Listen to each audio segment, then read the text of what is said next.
La historia comienza en una época oscura. Israel era una nación poderosa. Sus ciudades estaban llenas de comerciantes. Los campos producían abundantes cosechas.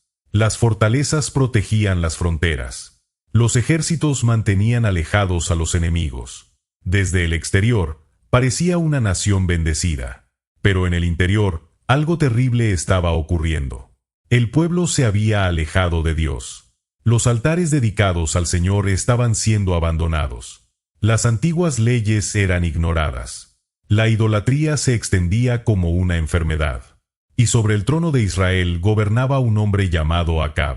Acab tenía poder, tenía riqueza, tenía ejércitos, pero también tenía una enorme debilidad. Su corazón estaba dominado por una mujer cuya ambición cambiaría la historia de toda una nación. Su nombre era Jezabel, princesa extranjera, adoradora de dioses paganos, astuta, implacable. Cuando llegó a Israel como esposa del rey, no vino sola. Trajo consigo sacerdotes, trajo costumbres extranjeras, trajo altares dedicados a Baal. Y poco a poco comenzó a transformar el reino. Los templos dedicados a Baal aparecieron por todas partes.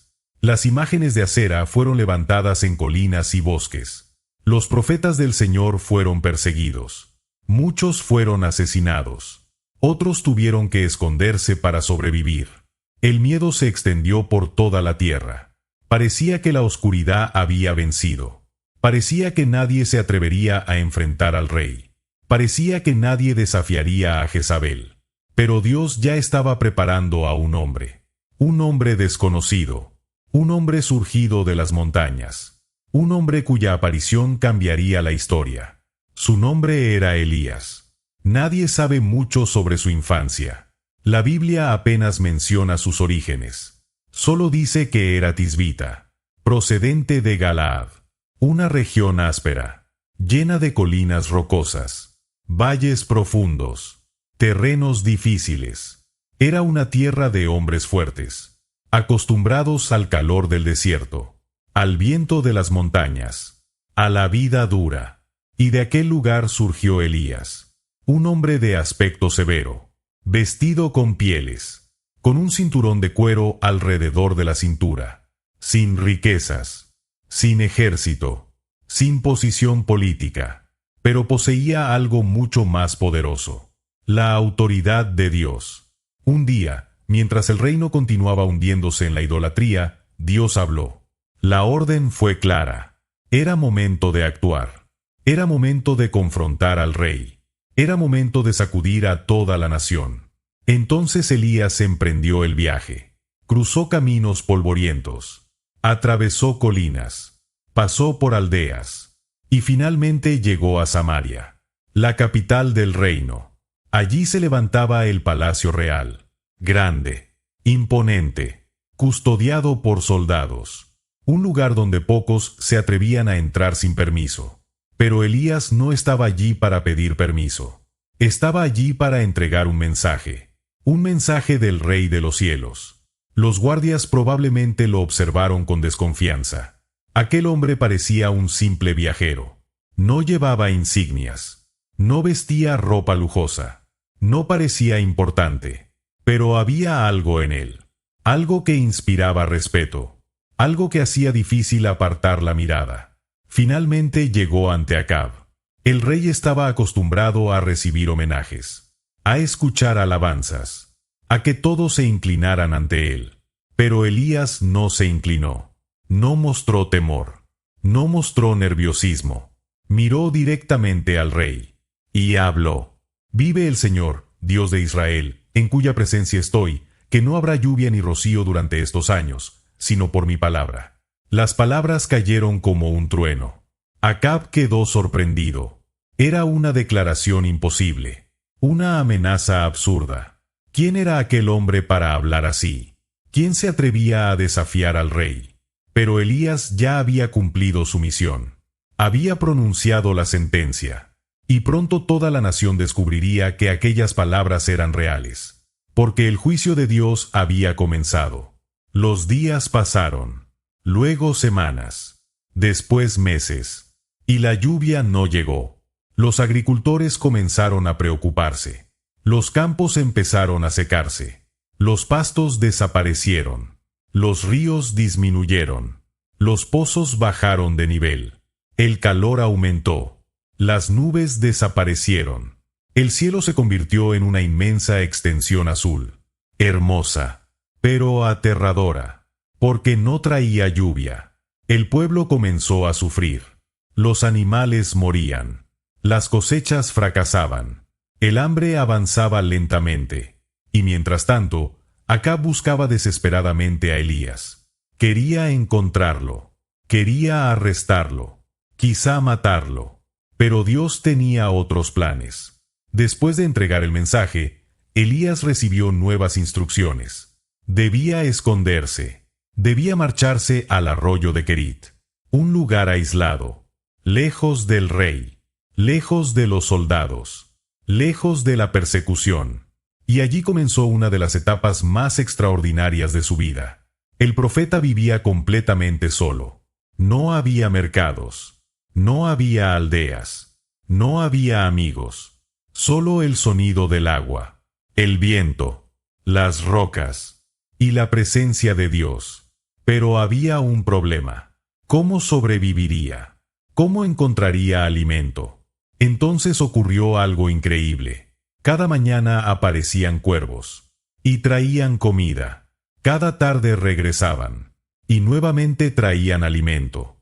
Era un milagro diario, día tras día, semana tras semana, mes tras mes. Dios estaba demostrando que podía sostener a su siervo incluso en medio de la crisis. Mientras Israel sufría hambre, mientras Acab buscaba desesperadamente al profeta, mientras Jezabel perseguía a los fieles, Elías sobrevivía bajo la protección divina. Pero la sequía continuaba empeorando. El arroyo comenzó a disminuir. Cada día llevaba menos agua, hasta que finalmente ocurrió lo inevitable. El cauce se secó. La tierra quedó agrietada. Ya no quedaba agua. Entonces Dios volvió a hablar. Levántate y ve a Sarepta. Era una ciudad extranjera, ubicada en territorio fenicio, la tierra de donde provenía Jezabel. Resultaba irónico. Mientras Israel rechazaba a Dios, una extranjera sería utilizada para sostener a su profeta. Elías obedeció. Emprendió el viaje. Y cuando llegó a las puertas de la ciudad encontró a una mujer. Era viuda, pobre, extremadamente pobre. Recogía unos cuantos palos secos. Preparaba la última comida para ella y para su hijo. Después de eso esperaba morir. Aquella era la magnitud de la hambruna. Elías se acercó. Por favor, dame un poco de agua. La mujer obedeció. Pero antes de que se marchara, él añadió, y también tráeme un poco de pan. La mujer se detuvo. Sus ojos reflejaban tristeza. No tengo pan. Solo me queda un puñado de harina y un poco de aceite. Voy a preparar nuestra última comida para mi hijo y para mí. Después moriremos. Era una escena devastadora. Una madre enfrentando el final. Un niño condenado por la escasez. Pero entonces Elías habló con una confianza sobrenatural. No tengas miedo. Aquellas palabras cambiarían todo. Elías observó a la mujer. La viuda sostenía aquellos pocos palos secos como si cargara el peso de todo el mundo. Sus manos estaban gastadas por el trabajo. Su rostro mostraba el cansancio de meses de hambre. Y sus ojos reflejaban algo peor que la pobreza. Reflejaban desesperanza. La sequía no solo había destruido los campos, también había destruido los sueños de muchas familias. En toda la región había niños llorando por comida, hombres buscando agua donde ya no existía, madres intentando alimentar a sus hijos con las últimas reservas. Y ahora aquella mujer estaba convencida de que había llegado el final. Pero Dios tenía otros planes. Elías dio un paso hacia ella y habló con firmeza. No tengas miedo. Ve y haz como has dicho. Pero primero haz para mí una pequeña torta y tráemela. Después prepararás algo para ti y para tu hijo. La petición parecía imposible, incluso injusta. La mujer apenas tenía suficiente para una comida. Sin embargo, Elías continuó: porque así dice el Señor, Dios de Israel: la harina de la tinaja no se acabará y el aceite de la vasija no disminuirá hasta el día en que el Señor envíe lluvia sobre la tierra. Aquellas palabras quedaron suspendidas en el aire. La mujer debía tomar una decisión. Podía ignorar al extraño. Podía guardar su última comida. Podía aferrarse a lo poco que le quedaba. O podía creer. Creer en una promesa aparentemente imposible. Finalmente decidió obedecer. Entró en su humilde casa. Preparó el pan. Y lo entregó al profeta. Entonces ocurrió. Cuando regresó a la cocina para preparar más comida, descubrió algo extraordinario. La harina seguía allí. El aceite seguía allí. No se habían agotado. Volvió al día siguiente. Y nuevamente encontró provisiones. Y al otro día. Y al siguiente. Y al siguiente. La tinaja nunca quedó vacía. La vasija nunca se secó. Cada amanecer traía un nuevo milagro. No era una montaña de alimento.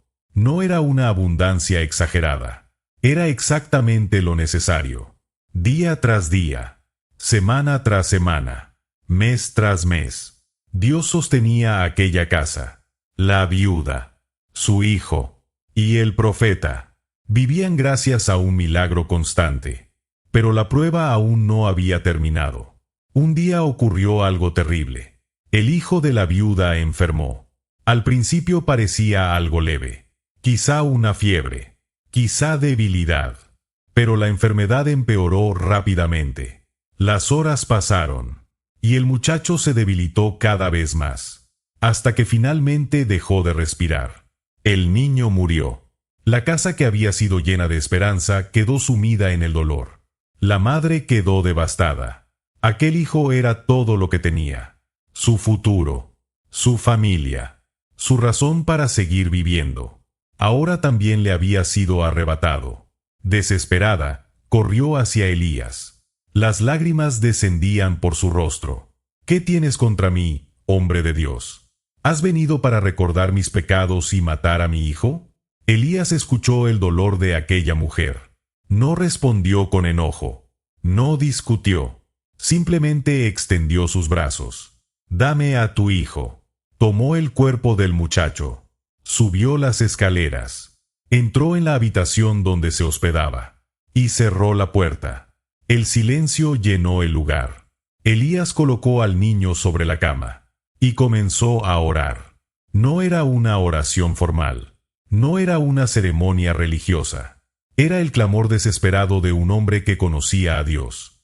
Señor, Dios mío, ¿también has traído desgracia sobre esta viuda que me hospeda, haciendo morir a su hijo? Después se inclinó sobre el cuerpo.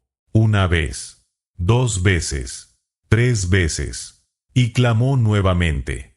Señor, Dios mío, te ruego que devuelvas la vida a este niño.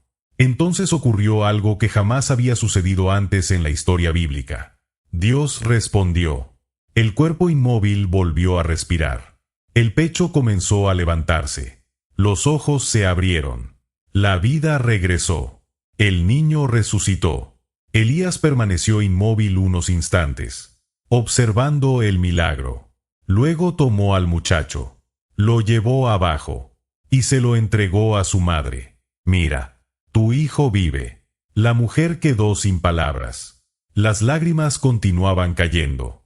Pero ahora eran lágrimas de alegría. Abrazó a su hijo. Y comprendió algo que jamás olvidaría. Ahora sé que eres hombre de Dios y que la palabra del Señor en tu boca es verdad. Mientras tanto, en Israel, la situación era cada vez peor. 3 años de sequía habían convertido la tierra en un desierto. Los campos estaban destruidos. Los animales morían por miles. Los pozos estaban vacíos. El hambre dominaba el reino. Y Acab seguía buscando a Elías. Había enviado emisarios a naciones vecinas. Había interrogado gobernantes extranjeros. Había recorrido regiones enteras. Pero nadie podía encontrar al profeta, porque Dios lo había ocultado. Sin embargo, el tiempo del escondite estaba llegando a su fin. El juicio había cumplido su propósito. Ahora era momento de la confrontación final. Dios habló nuevamente. Ve y preséntate ante Acab. Elías obedeció. Abandonó Sarepta y emprendió el camino hacia Israel. El escenario estaba listo. La batalla más importante de su vida estaba a punto de comenzar.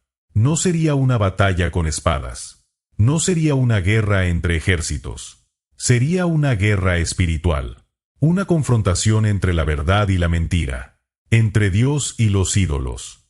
Entre la fe y la idolatría. Y toda la nación sería testigo. Mientras avanzaba por los caminos secos, Elías encontró a un hombre llamado Abdías. Abdías era administrador del palacio de Acab, pero también era fiel al Señor. En secreto había protegido a 100 profetas de Dios cuando Jezabel intentó exterminarlos. Los había escondido en cuevas. Los había alimentado. Había arriesgado su vida por ellos. Cuando vio a Elías quedó impactado. ¿Eres realmente tú? Sí. Ve y dile a tu señor que Elías está aquí. Abdías quedó aterrorizado. Sabía que Acab llevaba años buscando al profeta. Temía que el rey lo matara si el encuentro resultaba ser una trampa. Pero finalmente obedeció. Fue a buscar al rey y le dio la noticia. Acab no perdió tiempo. Montó su caballo y salió inmediatamente. Cuando finalmente vio a Elías, la ira acumulada durante años explotó. ¿Eres tú, perturbador de Israel? Aquella acusación era absurda. Acab culpaba al profeta por la sequía, como si el mensajero fuera responsable del mensaje. Pero Elías respondió sin vacilar. Yo no he perturbado a Israel. Tú y la casa de tu padre lo han hecho, abandonando los mandamientos del Señor y siguiendo a Baal. Por un instante, el rey quedó en silencio.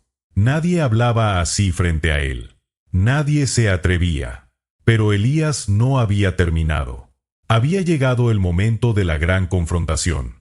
Reúne a todo Israel en el monte Carmelo, y también a los 450 profetas de Baal y a los 400 profetas de Acera que comen a la mesa de Jezabel. La invitación fue aceptada. El desafío estaba planteado. Pronto toda la nación se reuniría. Y allí, en la cima de una montaña frente al mar, se decidiría quién era el verdadero Dios. El amanecer llegó sobre el monte Carmelo. Las primeras luces del sol iluminaron las colinas secas de Israel. La tierra estaba agotada. 3 años sin lluvia habían transformado los campos fértiles en extensiones de polvo y piedra.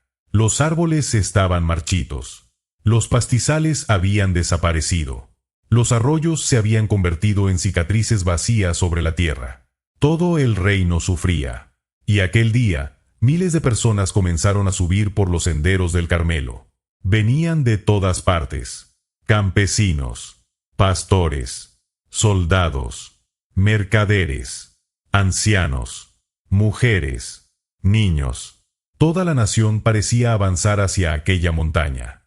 Nadie quería perderse lo que iba a suceder, porque se había corrido la voz. Elías había regresado y había desafiado a los profetas de Baal. Mientras la multitud se reunía, también llegaron los hombres de Jezabel, los 450 profetas de Baal, vestidos con túnicas ceremoniales, cubiertos de símbolos religiosos, confiados, orgullosos, acostumbrados a recibir honores, acostumbrados a que las personas los reverenciaran. Durante años habían dominado la vida espiritual de Israel. Durante años habían servido a los ídolos. Durante años habían disfrutado del favor de la reina. Y ahora estaban convencidos de que derrotarían fácilmente a un solo hombre, porque frente a ellos estaba únicamente Elías, sin ejército, sin seguidores, sin riquezas, solo. Pero a veces un hombre con Dios es más poderoso que una multitud sin él. La montaña quedó en silencio cuando apareció el rey Acab. Sus soldados abrieron paso entre la multitud. Los ojos de todos se dirigieron hacia el centro del escenario. Allí estaba Elías, frente a centenares de falsos profetas, frente al rey, frente a toda una nación. Era un momento decisivo, uno de esos momentos que cambian la historia. El profeta avanzó algunos pasos, miró al pueblo y levantó la voz. ¿Hasta cuándo vacilarán entre dos pensamientos? La multitud permaneció inmóvil. Nadie respondió. Elías continuó. Si el Señor es Dios, síganlo. Pero si Baal es Dios, síganlo a él. El silencio se hizo aún más profundo. Aquellas palabras atravesaron los corazones, porque describían exactamente la situación de Israel. Muchos intentaban servir a Dios y a Baal al mismo tiempo. Muchos querían disfrutar de ambos mundos. Muchos habían perdido la convicción, y ahora debían elegir. Pero nadie habló. Nadie se atrevió.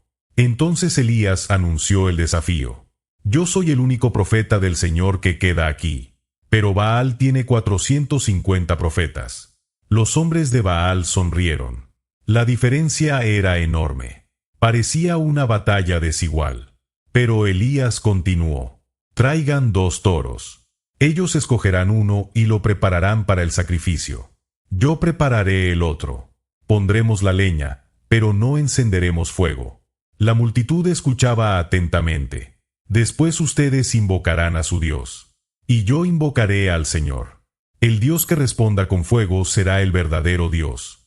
Por primera vez se escucharon murmullos. La propuesta era clara, simple, definitiva.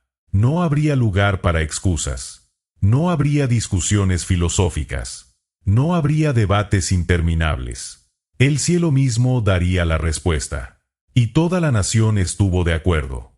Los profetas de Baal comenzaron primero. Prepararon el altar. Colocaron la leña. Sacrificaron el toro.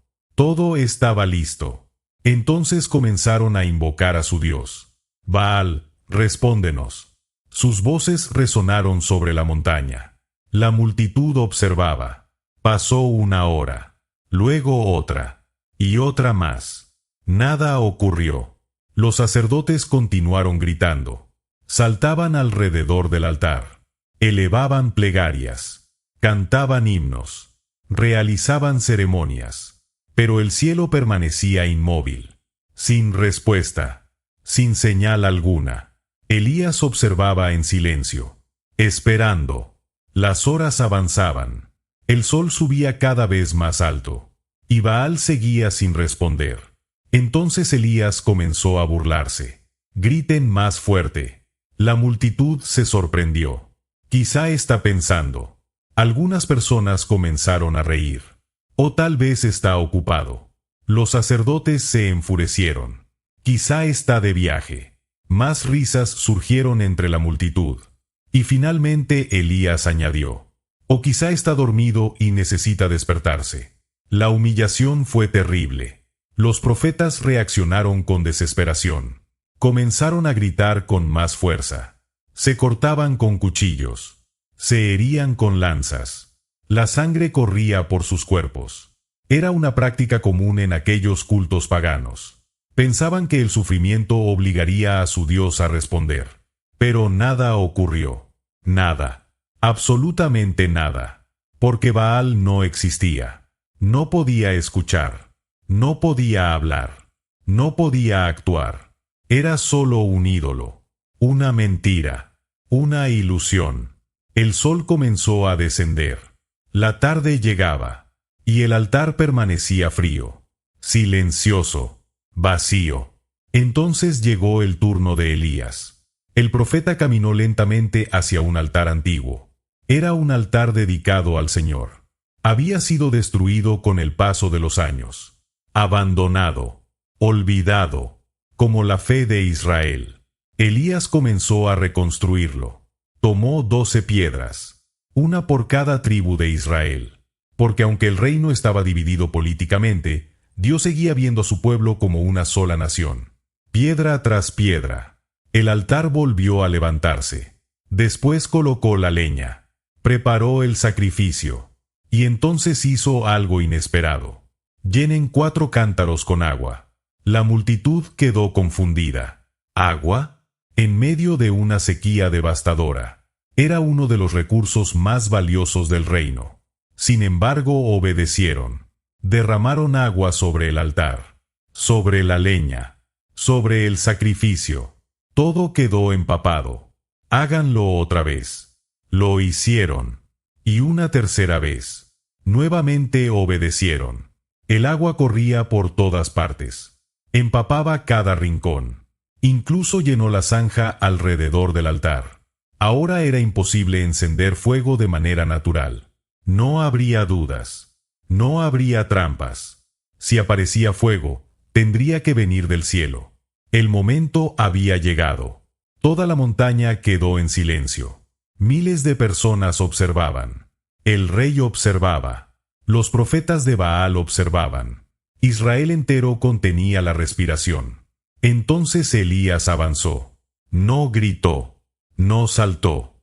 No realizó rituales extraños. Simplemente oró. Señor, Dios de Abraham, de Isaac y de Israel, que hoy se sepa que tú eres Dios en Israel, que yo soy tu siervo y que he hecho todas estas cosas por tu palabra. El silencio era absoluto. Respóndeme, Señor. Respóndeme para que este pueblo sepa que tú eres Dios y que haces volver sus corazones hacia ti. La oración terminó. Por un instante nada ocurrió. Y entonces, el cielo explotó. Una columna de fuego descendió desde las alturas. Brillante, aterradora, sobrenatural. La montaña entera quedó iluminada. El fuego golpeó el altar. Consumió el sacrificio. Consumió la leña.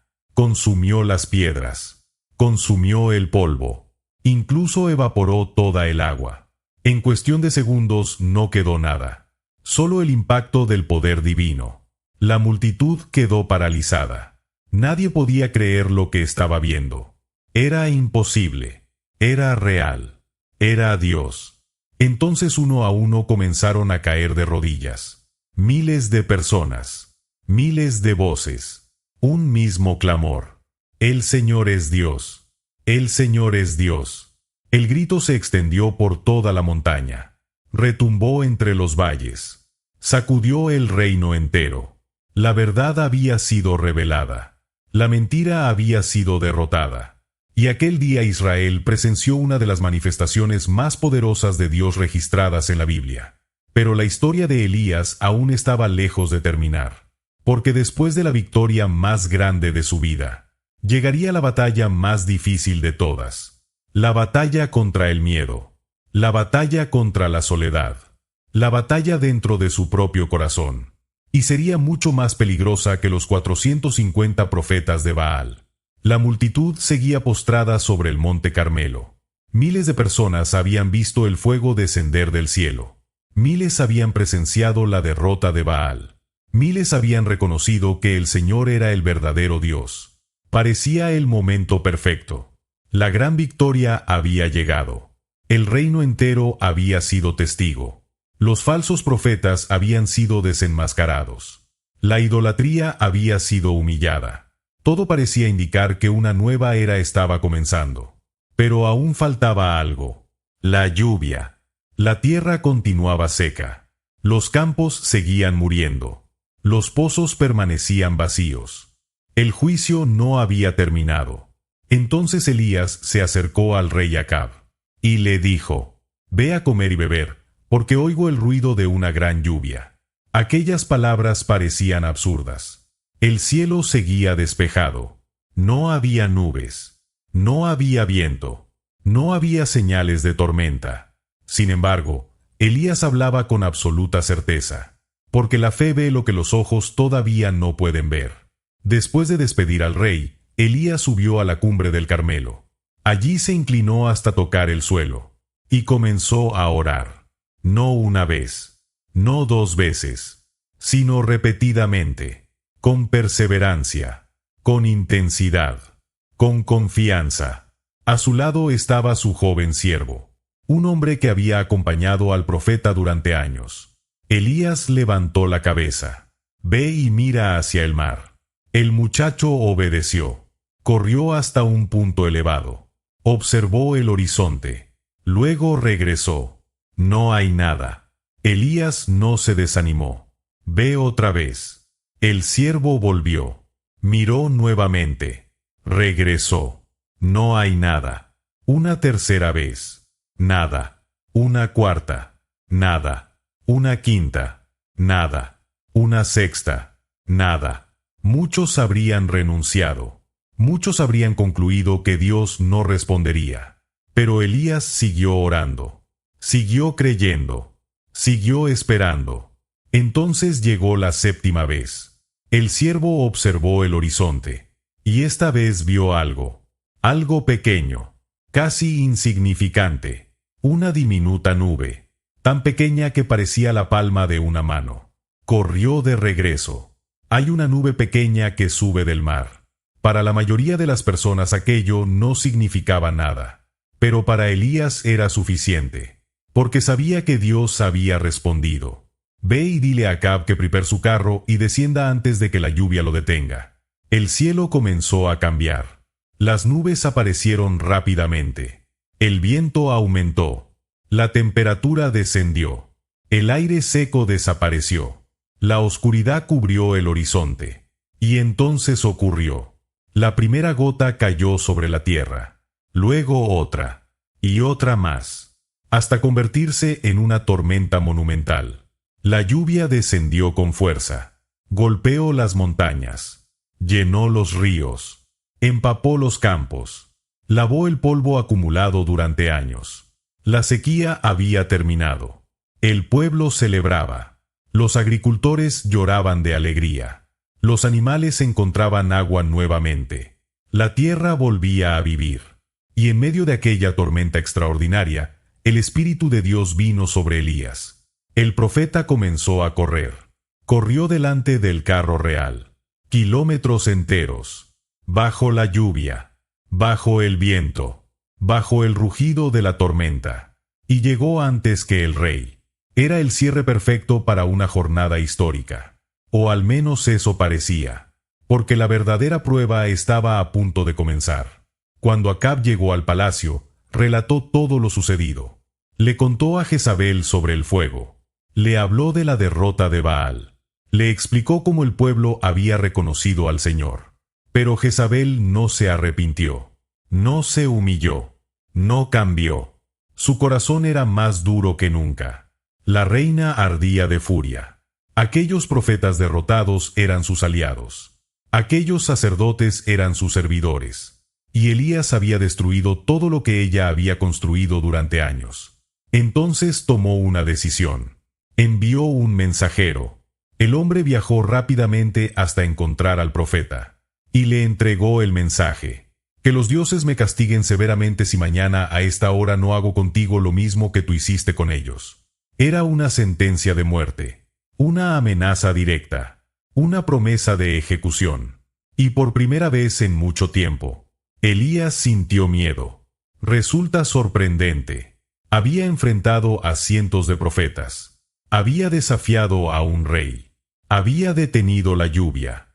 Había visto fuego descender del cielo. Había resucitado a un muerto. Pero una sola amenaza logró quebrar algo dentro de él. Porque incluso los héroes tienen límites. Incluso los hombres más valientes pueden agotarse. Incluso los profetas pueden cansarse. Elías estaba exhausto. Años de lucha. Años de persecución. Años de tensión. Años de responsabilidad. Todo cayó sobre sus hombros al mismo tiempo. Y esta vez decidió huir. Corrió hacia el sur. Cada día se alejaba más. Atravesó ciudades. Cruzó valles. Pasó montañas. Hasta llegar a Berseba. Allí dejó a su siervo. Y continuó solo. Completamente solo. Entró en el desierto. Sin compañía. Sin dirección clara. Sin fuerzas. Sin esperanza. Caminó durante horas. Quizá durante todo un día. Hasta que finalmente encontró un árbol solitario. Una retama. Y se dejó caer bajo su sombra. El hombre que había enfrentado reyes. El hombre que había visto milagros. El hombre que había cambiado la historia de Israel. Ahora estaba derrotado. Miró hacia el cielo. Y pronunció una oración inesperada. Basta ya, Señor. Quítame la vida. Era el grito de un corazón agotado. No estaba pidiendo poder. No estaba pidiendo victoria. No estaba pidiendo un milagro. Solo quería descansar.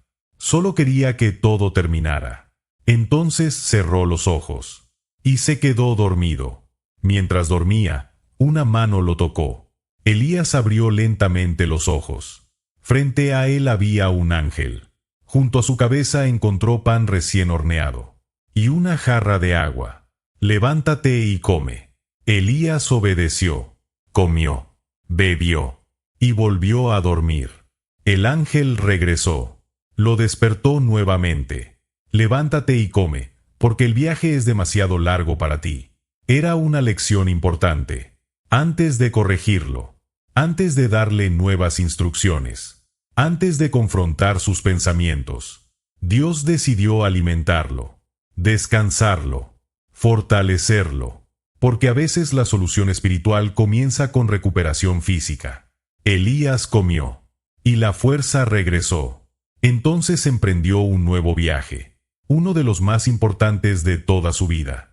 Durante 40 días y 40 noches caminó hacia Horeb, la montaña de Dios, el mismo lugar donde siglos antes Moisés había recibido los mandamientos, el mismo lugar donde Israel había escuchado la voz divina, el mismo lugar donde la historia de la nación había cambiado. Finalmente llegó, encontró una cueva, entró en ella, y pasó la noche.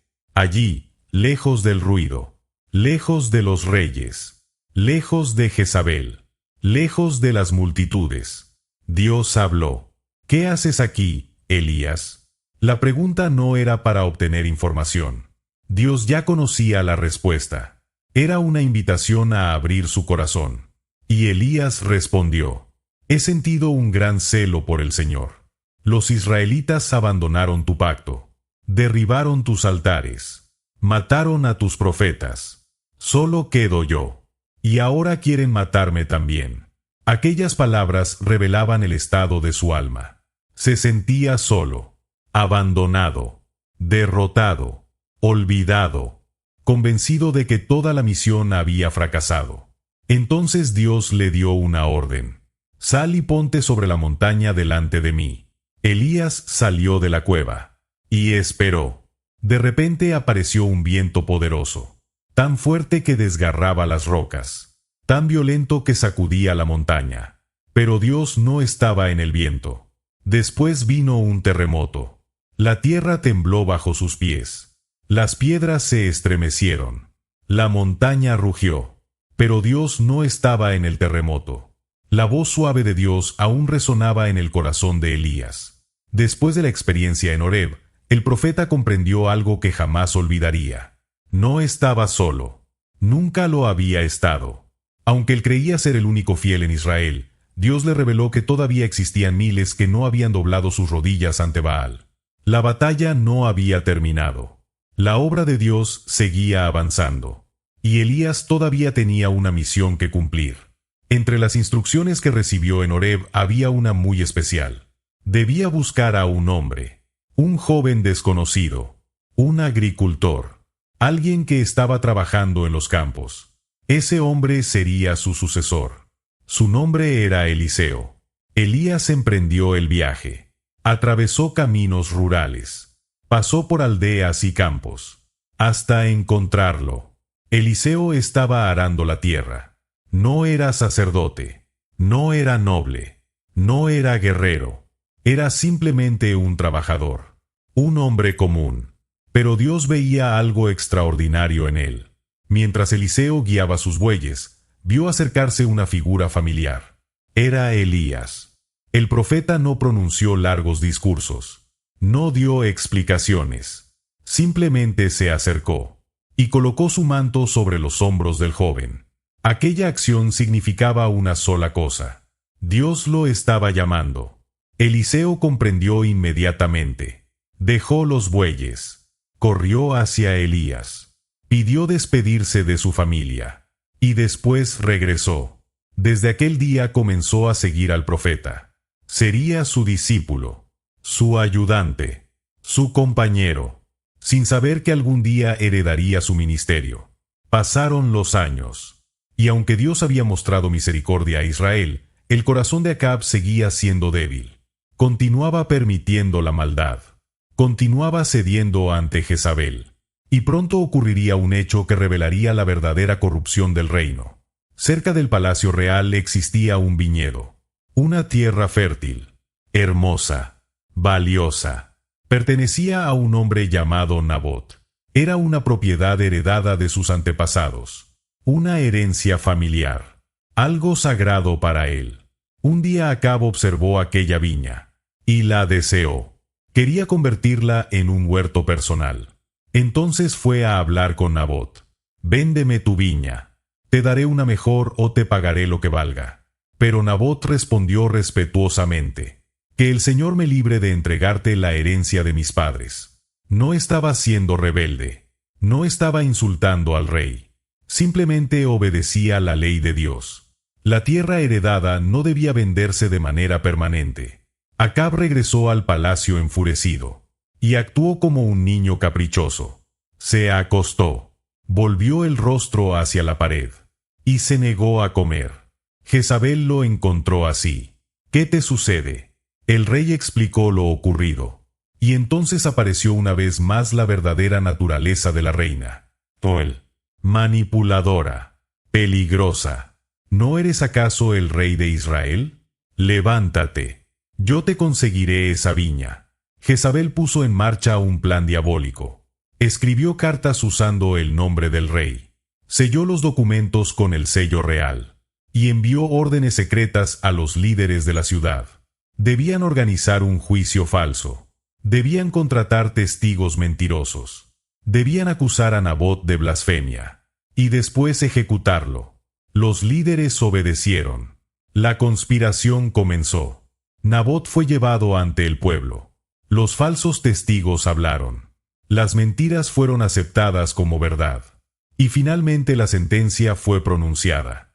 Muerte. El hombre inocente fue sacado de la ciudad y apedreado hasta morir. Todo para satisfacer el deseo de un rey débil y una reina corrupta. Cuando Jezabel recibió la noticia, fue directamente hacia Acab. «Levántate, toma posesión de la viña. Nabot ha muerto». Y el rey fue, sin remordimiento, sin arrepentimiento, sin justicia.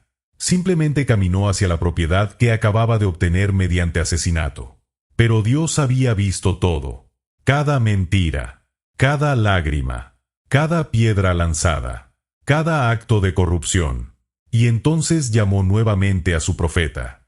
Luego apareció fuego, llamas impresionantes, poderosas, sobrenaturales. Pero Dios tampoco estaba en el fuego. Entonces llegó algo inesperado. Algo suave, algo casi imperceptible, un susurro, una voz apacible y delicada. Y allí estaba Dios. Elías cubrió inmediatamente su rostro con el manto, porque comprendió que estaba en presencia del Señor. No del Dios del juicio, no del Dios del fuego, no del Dios de la tormenta, sino del Dios que también habla en el silencio, del Dios que restaura corazones cansados, del Dios que levanta a los quebrantados, del Dios que nunca abandona a sus siervos. Y en aquel momento, en la soledad de una montaña, comenzó la restauración del profeta. Pero aún quedaban grandes acontecimientos por delante. Elías todavía tendría que confrontar nuevamente a Acab. Todavía tendría que anunciar juicios. Todavía tendría que formar a su sucesor. Y finalmente viviría uno de los eventos más extraordinarios de toda la Biblia. Ser llevado al cielo en un carro de fuego sin experimentar la muerte. Ve a encontrarte con Acab. Elías obedeció y descendió hasta el viñedo. Allí estaba el rey, observando su nueva adquisición, quizá imaginando los jardines que construiría, quizá satisfecho por haber obtenido lo que quería. Pero de repente vio una figura acercándose. La reconoció inmediatamente. Elías. Y el miedo volvió a su corazón. ¿Me has encontrado, enemigo mío? El profeta respondió: sí, te he encontrado. Luego comenzó a anunciar el juicio divino. Las palabras fueron tan terribles como precisas. Dios había visto el asesinato. Dios había visto la injusticia. Dios había visto la corrupción. Y el castigo llegaría. La dinastía de Acab sería destruida. Su casa desaparecería. Los perros lamerían su sangre. Y Jezabel también enfrentaría un destino espantoso. La sentencia quedó pronunciada. Era irreversible. Por primera vez en mucho tiempo, Acab reaccionó de manera diferente. Rasgó sus vestidos. Se vistió de cilicio. Ayunó. Caminó con tristeza. Mostró señales de arrepentimiento. No fue un arrepentimiento completo. No fue una transformación profunda. Pero fue suficiente para que Dios retrasara parte del juicio hasta después de su muerte. Porque incluso en medio de la justicia, Dios sigue siendo misericordioso. Los años continuaron avanzando. Y poco a poco llegó el tiempo señalado. Acab murió en batalla, exactamente como Dios había anunciado. Una flecha perdida atravesó su armadura. Los soldados intentaron salvarlo, pero fue inútil. Al caer la tarde, el rey murió. Y cuando lavaron su carro, los perros lamieron la sangre derramada, tal como Elías había profetizado. La palabra de Dios nunca falla. Nunca. Después de la muerte de Acab, el ministerio de Elías se acercaba a su final. El profeta ya era anciano. Había servido durante décadas. Había enfrentado reyes. Había derrotado profetas falsos. Había visto milagros extraordinarios. Había soportado persecución. Había cambiado la historia de Israel. Y ahora Dios estaba preparando algo que jamás había ocurrido con ningún otro hombre. Algo tan extraordinario que sería recordado durante miles de años. Elías no moriría como los demás. No sería enterrado. No conocería la tumba. Sería llevado directamente a la presencia de Dios. Pero antes debía despedirse de su discípulo. Y esa despedida se convertiría en uno de los momentos más emocionantes de toda la Biblia. Elías sabía que su tiempo estaba llegando. Dios se lo había revelado. Pronto abandonaría la tierra. Pronto concluiría la misión que había comenzado muchos años atrás cuando desafió a Acab por primera vez. Y mientras ese día se acercaba, Eliseo permanecía a su lado. El discípulo había aprendido durante años. Había observado cada milagro. Había escuchado cada enseñanza. Había visto la valentía de su maestro. Y también había visto sus lágrimas. Ahora se enfrentaba a una realidad dolorosa. Pronto tendría que continuar solo. Sin embargo, Eliseo todavía no comprendía la magnitud de lo que estaba por suceder, porque Dios estaba preparando uno de los finales más épicos de toda la historia bíblica. El último día amaneció como cualquier otro. El cielo estaba sereno. El viento era suave. El mundo no parecía saber que estaba a punto de presenciar algo imposible. Elías caminaba junto a Eliseo, en silencio, sin dramatismos, sin discursos largos, pero en el aire había una sensación distinta, como si la creación entera contuviera la respiración. Eliseo lo sabía. Algo iba a ocurrir, y se negaba a separarse de él. «Quédate aquí», dijo Elías en un momento, «porque el Señor me envía a Betel». Pero Eliseo respondió sin dudar: «Vive el Señor y vive tu alma, que no te dejaré». Y juntos caminaron. Llegaron a Betel. Allí los hijos de los profetas se acercaron a Eliseo. «¿Sabes que hoy el Señor te quitará a tu maestro?» Eliseo lo sabía, pero no quería hablar de ello. Solo respondió: «Sí, lo sé. Callen». Y siguió caminando. Elías volvió a decirle: «Eliseo, quédate aquí. El Señor me envía a Jericó». Pero Eliseo respondió igual que antes: «No te dejaré». Y fueron juntos a Jericó. Otra vez los hijos de los profetas repitieron la advertencia. Eliseo no se detuvo. El corazón le ardía. Sabía que ese era el último viaje. Finalmente llegaron al Jordán. El río se extendía frente a ellos, profundo, imponente, separando dos territorios. El fin de una etapa, el comienzo de otra. Detrás venían 50 hijos de los profetas, observando desde lejos, en silencio, esperando, mirando. Elías se detuvo, miró el río, luego se quitó su manto, lo dobló, y golpeó las aguas. El río se abrió, las aguas se separaron, como en los días de Moisés. El suelo quedó seco, y los dos cruzaron. Cuando llegaron al otro lado, Elías se detuvo. El momento había llegado.